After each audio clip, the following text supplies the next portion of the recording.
Alright, hello and welcome to a sort of demo slash instructional video on how to use GrassFlow. Today I will just be adding some nice grass to this terrain here, which is actually a mesh. So I'll be using mesh mode, but terrain mode works much the same, so no big deal. And I'll start just by creating a new game object, call it GrassFlow, can't type, and add the component from rendering GrassFlow. I could add it to the mesh object itself, but since there's a lot of options, I'll just put it in its own thing for clarity. I'll start by turning it to mesh mode and adding the ground as the transform and the ground as the mesh. And then we need a material to actually render the grass. Otherwise, we can't do anything, nothing's going to happen. We'll get an error here, not all required assets assigned in the inspector. So we need to create a material to actually render the grass. So let's just go in materials. I've already got some materials already created, but for this, let's create a new material, call it like demo grass, and then change the shader to one of these two GrassFlow grass material shaders. We'll use the one with the depth pass because that'll give us shadows. And while I wouldn't recommend necessarily casting shadows with this grass for performance in some cases, for this demo it looks nice, so let's use it. Go ahead and just change the color to a nice shade of green. You can kind of see it, by default it starts in terrain mode, the material. So if I add it here, it, oh, of course, always forget, but you need to enable instancing for this to work, and you can see we are already getting some nice grass, although could be better. We'll have to change some settings, obviously, because, you know, you want some good options going on. But yeah, make sure to enable instancing, because this relies on instancing, and you'll get an error if you don't. But now that we've done that, you can see it conforms to the mesh shape in the preview window, and you can change this, and, you know, just leave it on the sphere anyway. It'll reflect in the scene as well, so it's not important. But I guess we can just change the blade thickness a bit. It's a little bit thick for this scene, maybe something like that. And maybe a little bit more muted of a color with a little bit more yellow to it. Yeah, that looks nice. And let's decrease AO a bit so we get a little bit more. I think, well, AO actually works in like the opposite direction. Like 1 is 0 AO and 0 is full, but you can go beyond that and get some a bit too much. Let's just leave it at 0 so we get some nice effect here. Although, you don't need as much AO if you're going to cast shadows, so you might want to put that on that and then just cast shadows here. Yeah, there we go. And that looks pretty good to me. And without too much tweaking, we've already got some grass going, just based on the default settings mostly. Got some nice log going already, fades out at distance. The amount of grass decreases over distance automatically, and that works good. So, not much else we need to tweak on this particular material. We could increase color variance, perhaps, get a little bit, oh, that's width variance, oops. Color variance, get a little bit more varying color. Maybe that's too much. I don't know. You decide. There's a lot of settings here you can tweak to make the grass look more so how you want it to. And that's that. These don't need to be assigned. Well, the color and parameter maps don't need to be assigned manually. They can be handled by the GrassFlow component itself via these, and there's a reason for that, because that ties into the ability to paint color and stuff onto the grass. But you can assign them manually. It will work if you want to do that. Although, then if you assign it through here, it'll override that. But you do want to assign this texture manually. So we can just use... I really hate how, when you double-click a folder in Unity, it just decides that you want to not have this open anymore. Anyway, we can drag our grass blade texture into here, and this texture is quite subtle, and it just kind of adds a little bit of texture to the blades, but you can put any texture you want in there, including semi-transparent textures if you want to use more traditional-looking grass, like billboard textures or whatever. Yeah, anyway, that's looking pretty good. I'm liking the look of this. It's maybe a bit dense. We can turn that down a little bit. Yeah. Turn down the amount of grass rendering per triangle of the mesh. And, yeah, I'm liking this. But it is looking kinda samey, but that is why we have the ability to change various parameters about the grass and the color of the grass with some detail maps. And I've included a nice little helper window editor thing that allows us to sort of create our own little starter maps that are just basically noise textures that give a little bit of variance, and then they can be further edited from the painting tools. So for something like this, to see like what it's actually doing, you can turn the range down, and then you can see like we get nice dark spots that correspond to the dark spots on the color texture that we're generating. Or we can turn this up, and you can see like the scale, which increases the density of these splotches. But this is probably a bit too much. So let's go something like 15 and 0.85. And that just gives like a slight variance to like the color of the grass that we can further tweak via the painting tools. But for now, let's just create this texture and call it just Instructional grass color and save it with the rest of the maps that I've already created. Yep. And then that's that, and that is saved under, well, where I put it, under here, right here, and that's all good. And let's do the same for the parameter map.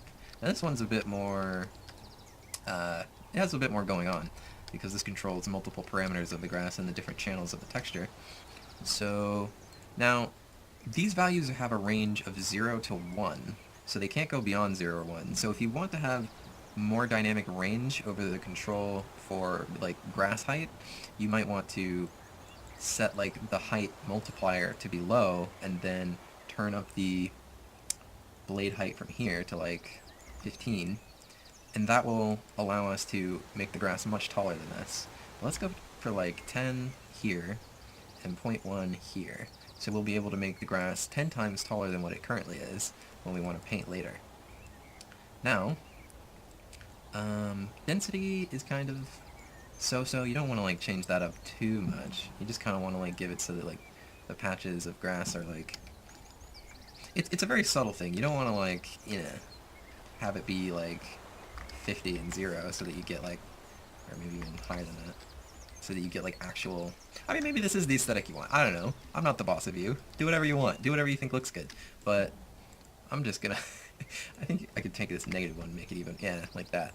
You know, that's not the look I'm going for, but maybe it is for you. I don't know. Let's just put that on 0.85 and like 15, just to give it some sort of minimal variance. And height is an interesting one. You can visualize it a bit better by turning that to 0, and like... I'm not quite sure the look I'm wanting here, but that looks kind of good. Because grass is kind of like, you know, you get like, this gives it like a clumpy vibe. So like, maybe a bit smaller than that. And then a bit less of a, I'll do like 0.4. Yeah. That gives us some pretty good variance in the height already. And then, wind.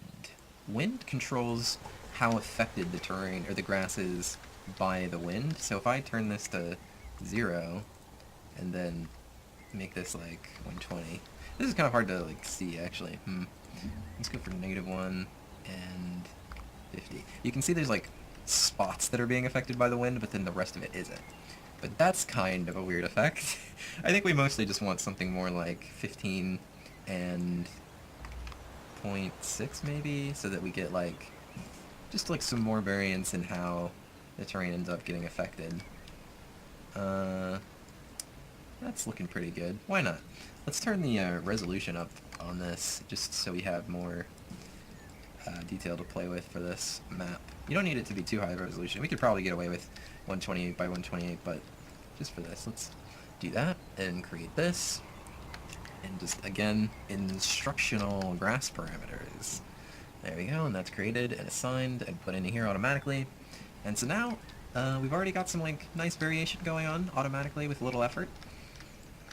But we can manually take it further from there by using the painting tools, which can be accessed by simply switching over to paint mode. Now, in order for this to work, we need to enable map painting, which as the tooltip will tell you. It basically just makes it so that we take these textures and turn them into render textures automatically so that they can be modified via shaders and stuff.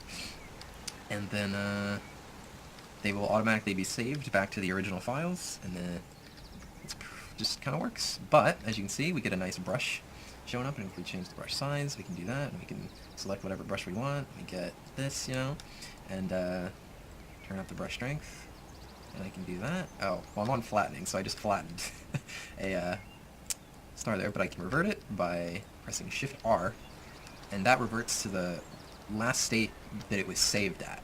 So you gotta be careful not to do too much like this, and then you make one mistake, and then you're like, shoot, and then you revert, but then you revert all the changes.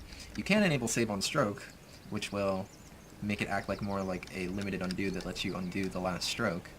But we're just gonna leave it as is and be careful not to undo all of our work without saving it. The maps will save automatically whenever you like press Control S or otherwise save the scene, and it should just work. So we can paint some color like that. The color map is kind of low, so the resolution of our star here is not super good, but like that's fine because we don't really need high detail color. What we do need is just more like something like this with like a large scale, low strength, and then we can just kind of paint some nice color onto the terrain, give it a little bit more detail, just make it a little bit less all green everywhere, because that's not how real grass works, you know? Now, I'm no artist, so take what you're seeing here visually with a grain of salt, because, well, you know. But, you know, we just paint some color on, and it's all good, and it looks nice, hopefully, if you have art skills, unlike me. Let's add, let's do it. That's looking good, sure. I think so, anyway. I can't tell. Does this make any sense? Oh, I don't know what happened there, but let's, I'm gonna make this area particularly yellow leading up to the house, because it's, I imagine this is sort of like the trail that's, whoever lives here walks on. And then, let's add a bit more color in this area. Let's do that. Yeah, let's do it. Oh, why does that keep happening? Like, it keeps, like, saving and taking focus away from... that's annoying. Alright.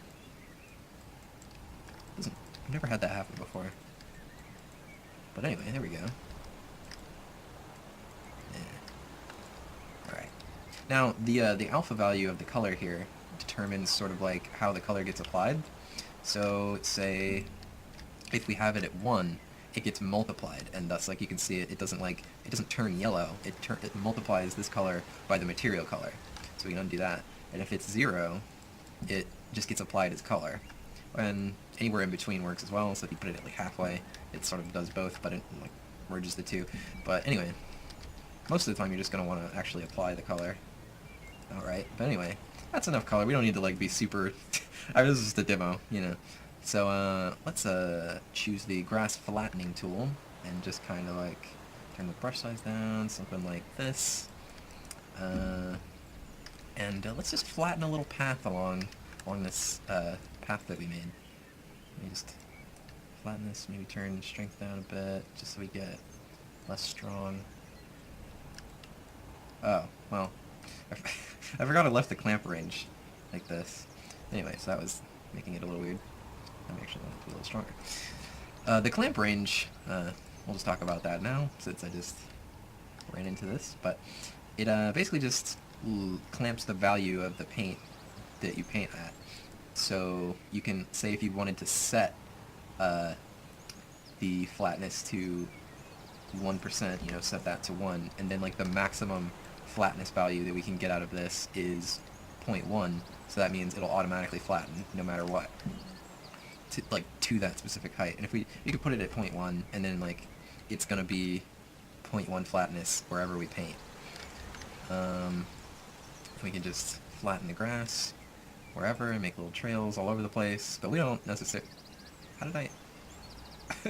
Okay, thanks Unity. Anyway, yeah, we don't want that. So let's turn the clamp back off, 0 to 1, full range. Right, okay, so this is looking fine. Yeah, let's do that. And flatten all this up to the house. It's, yep, looking good. I want to increase the strength, I think it's going kind of slow. There we go. And we can flatten all this around the house. Sort of, I imagine like the house would like, sort of like, give the grass around it sort of like a flattening effect. Sort of where it is. And if we shift click, we can unflatten, so if you don't like that, you can just do that, and then looks about right. And give it something like that. Increase the width of this. Do that. Yeah. Okay. And then, you know, maybe you want to like flatten the side of the grass on the side of the hill a little bit. Maybe clamp it so it doesn't fully flatten. And then, yeah, just give it a nice... Just so we get like a little bit of like different variation on how this looks. Because I imagine grass grows a little differently on steep surfaces like that anyway. Maybe a little less sparse. We can change to the density tool and shift click to paint grass away. And I've got it clamped so it won't completely go away right now. But we can decrease the density. Not sure if it should be like super undense, but we can just kind of like make grass away like this and paint it back in strokes and give it like perhaps like less grass sort of here. This would probably look better if you had a better backing material on the terrain. I just kind of have like this weird noisy thing. But yeah, I'm liking the look of that. Sure, why not? Again, not an artist. But you can see how to use the terrain, or I keep calling them terrain tools because I like modeled these after the terrain tools, but the grass tools. I can just, you know, decrease density in areas that might be less dense in real life. I don't know what those areas should be, but that's fine.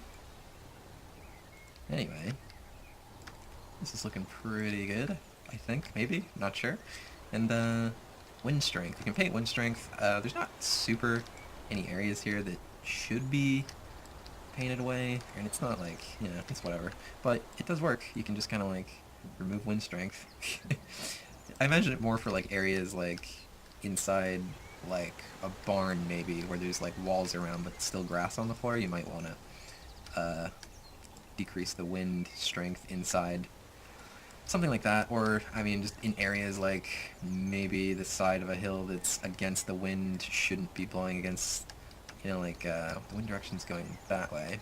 So maybe here, like, this shouldn't be as affected because the hill blocks the wind or something. You know, do whatever you please, but I'll just leave this as is. And something else we can do is change grass height. So we can just kind of paint willy-nilly and do whatever, and that's kind of silly, but I like it. And, I mean, it looks cool. Perhaps not the most aesthetically meaningful thing in the world, but we can use a brush, perhaps something like this, and with a strength, something like that. Turn that off, and we can... That's a bit much, actually. How about 0.1? We can just kind of give some variation here along this. Let's clamp this to make sure that we are within a nice range. Let me just maybe increase that and just click around, give it some variation. Make the hilltops and areas look a little bit more variant and detailed. Use a brush like this, add some stuff in there, maybe decrease it if it gets a little too tall. I think I made... What is Unity doing? Why is it doing that? Stop that. Unity. Put it. Anyway, you do that, and that adds just a little... Look at that, that already looks so much better because it just looks bushier, and like, you get a little varying spots, and like, looks clumpier, more wild, you know? And you can do that just about wherever you want. Give it Unity. Can you not? Like, why are you doing that? That makes no sense. Never had that happen before. Oh, wait, is it because I'm clicking off? I'm missing the terrain, that's why, and it's clicking off, okay. Anyway, let's not miss the terrain then. Let me just add a bit more detail wherever we feel like it. And I specifically coded these so that you can go beyond these range. So like 0 to 1 is like this size, but we can go up to 10 and do this if we wanted. So it's like save. And then, you can do this. I don't recommend it, but, if you want a brush size of like 2, that's good though. Do that. Maybe brush strength of 0.1 is a bit much. Let's go down. Just add some more speckled, carefully handcrafted variation here and not misclick off the terrain. Alright, that's probably a bit much, don't you think? Alright, and we could go on for hours probably just detailing the terrain, but I think that covers most of the tools and things you would need to use to create nice grass, and I think it looks nice. Perhaps you want to put a little bit more care into what you do with the grass, but and we can see on this, you can see the areas that we painted yellow onto on our maps here. But yeah. Anything else that we should do here?